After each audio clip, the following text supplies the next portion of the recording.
आप देख रहे हैं सी न्यूज़ भारत। वक्त हो गया है उत्तर प्रदेश बुलेटिन का। बात होगी आगरा की, जहां 3 महीने का वित्तीय समावेशन अभियान चलाया जा रहा है। इसके साथ ही बात होगी उन्नाव की, जहां GNRF फाउंडेशन ने 1500वें जश्न विलादत के मौके पर जिला अस्पताल में मरीजों को फल वितरित किए हैं। ऐसी तमाम खबरों पर विस्तार से चर्चा करेंगे इस बुलेटिन में। आगरा जनपद के नेशनल हाईवे स्थित रूट सेट संस्था में केनरा बैंक के द्वारा 3 महीने का वित्तीय समावेशन अभियान चलाया जा रहा है। सहायता समूह की महिलाओं को, जिन महिलाओं के 2014 में जनधन योजना के अंतर्गत खाते खोले गए थे, उनके बारे में जन सुरक्षा योजना के माध्यम से असुरक्षित को सुरक्षित करना कैंप का मुख्य उद्देश्य था। ग्राम पंचायत में वित्तीय साक्षरता को पहुंचना व अवरुद्ध खातों को सक्रिय करना एवं प्रधानमंत्री के मुख्य कार्यों जैसे प्रधानमंत्री जीवन ज्योति योजना, प्रधानमंत्री दुर्घटना बीमा योजना के बारे में बारी बारी से जानकारी एवं जनधन खातों के विषय में जागरूक करना था। कार्यक्रम के दौरान सुधीर कुमार पांडे, निगम भारतीय reserve bank, Rishikesh Banerjee, IDM Agra, Praveen Pandey, प्रबंधक कैनरा बैंक, एतमादपुर एवं अन्य बैंकों के भी मैनेजर मौजूद रहे। ये प्रोग्राम भारत सरकार की तरफ से एक KYC के लिए मतलब 3 महीने का एक अभियान चलाया जा रहा है भारत सरकार की तरफ से, भारत सरकार और रिजर्व बैंक और सभी बैंकों द्वारा मिलकर। तो अपेक्षा क्या है इसमें कि जैसे कुछ 2,48,000 ग्राम पंचायतों में हर ग्राम पंचायत में जाकर भारतीय रिजर्व बैंक के गवर्नर भी ऐसे प्रोग्रामों में जा रहे हैं, डिप्टी गवर्नर जा रहे हैं, EDs जा रहे हैं, सभी बैंकों के जो प्रबंध निदेशक हैं, EDs हैं या MDs हैं, उनको भी बोला गया है कि वो ऐसे प्रोग्राम्स में जाएं और KYC के बारे में जानकारी प्राप्त करें, KYC को इंश्योर करें। KYC की चर्चा क्यों हो रही है, KYC क्या है? अभी जैसे 2014-15 के आसपास ये सरकार आने के पश्चात, ये जो वर्तमान प्रधानमंत्री इनके आने के पश्चात एक वो चलाया गया कि सबके जनधन खाते खोले जाएं। तो खातों में रिस्क रेटिंग होती है। रिस्क रेटिंग जो ज्यादा ही बड़े खाते होते हैं उनकी रिस्क रेटिंग या रिस्क का वो जांच मतलब या उसकी जो KYC होती है वो बहुत छोटे छोटे अंतराल पे होती है, 2-2 साल में होती है। लेकिन क्योंकि ये जनधन खाते हैं, ये जीरो बैलेंस खाते हैं, तो कितना कार्यक्रम है केनरा बैंक की ओर से क्या प्रयास किए जा रहे हैं?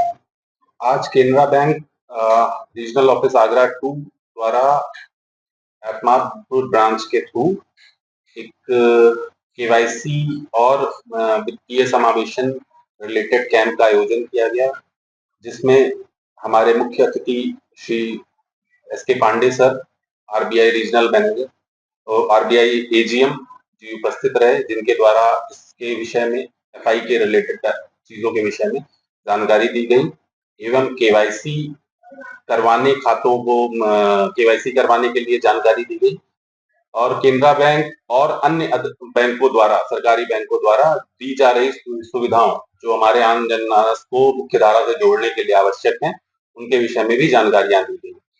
हम उम्मीद करते हैं कि ये जानकारी आगे भी प्रसारित हो, इसलिए आपका सहयोग इसमें अपेक्षित है।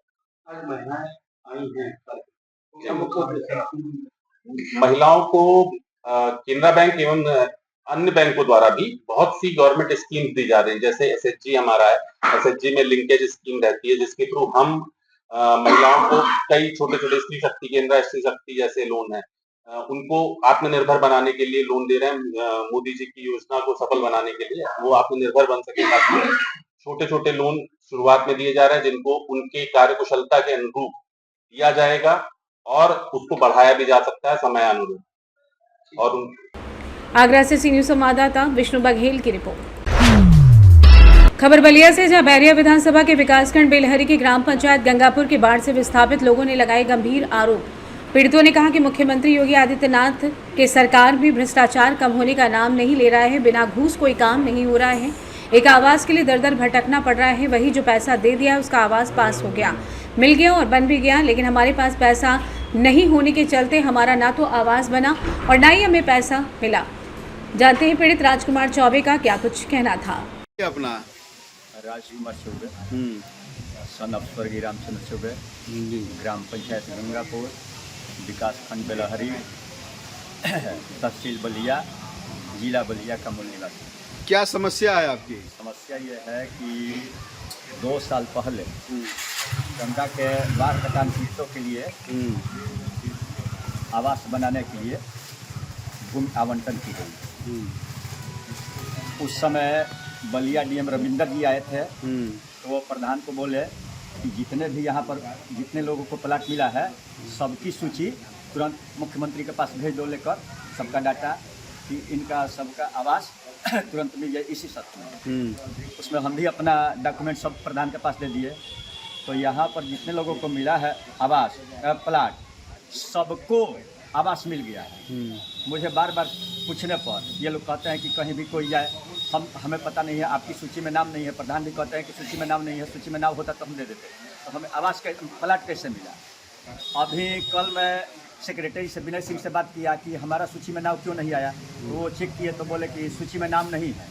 आप बाढ़ कटान पीड़ितों का सूची उपलब्ध कराएंगे तो हम आगे फॉरवर्ड कर देंगे, आप लेखपाल से बात कीजिए। तो मैं लेखपाल से बात किया तो लेखपाल बोल रहे हैं कि सूची हम लखनऊ भेज दिए हैं, सूची अब नहीं मिलेगी। तो हमारा आवास कैसे मिलेगा?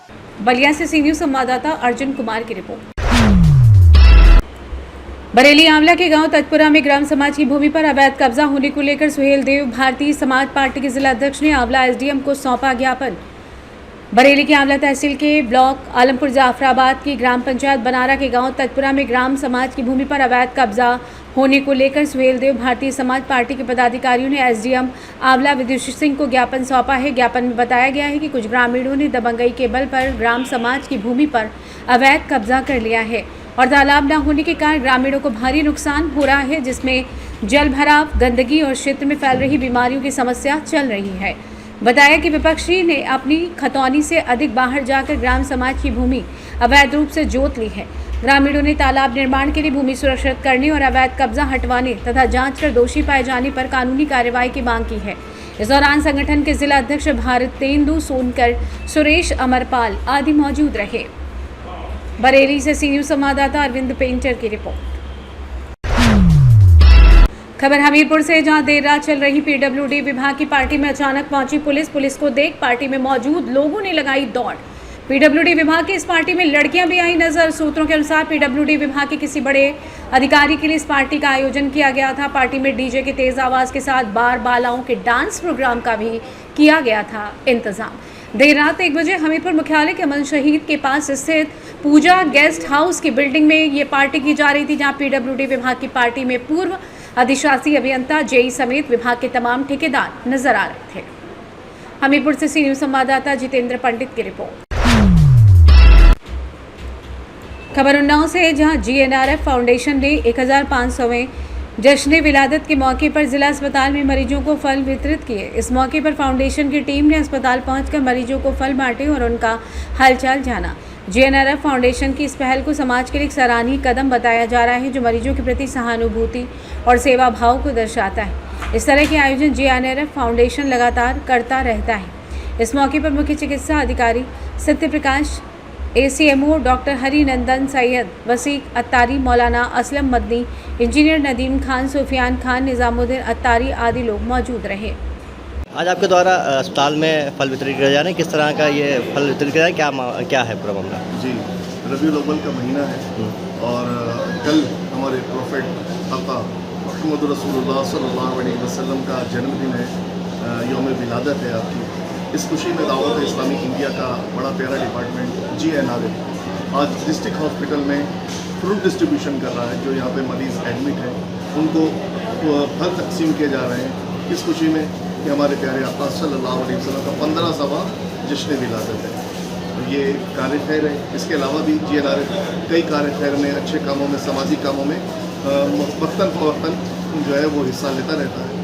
तो ये एक अच्छा काम दावत इस्लामी इंडिया की जानिब से हो रहा है। उन्नाव से सी न्यूज़ संवाददाता अजय कुमार की रिपोर्ट। फिलहाल इस बुलेटिन में बस इतना ही। देश और दुनिया की तमाम बड़ी खबरों के लिए आप देखते रहिए सी न्यूज़ भारत।